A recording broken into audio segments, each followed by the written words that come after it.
Hello বন্ধুরা, আজকে নিয়ে আসলাম ইসলামী ব্যাংকের খবর নিয়ে। ইসলামী ব্যাংক গ্রাহকদের জন্য বিরাট দুঃসংবাদ।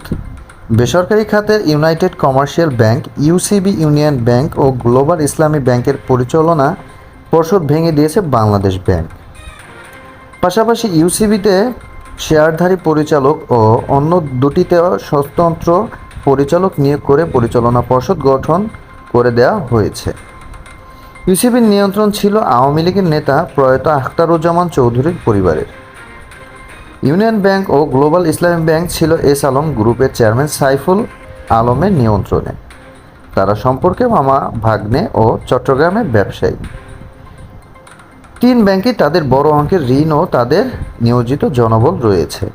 পাশাপাশি সেলফিন ও আই ব্যাংকিং নিয়ে অন্য ব্যাংক অ্যাকাউন্টের টাকা ট্রান্সফার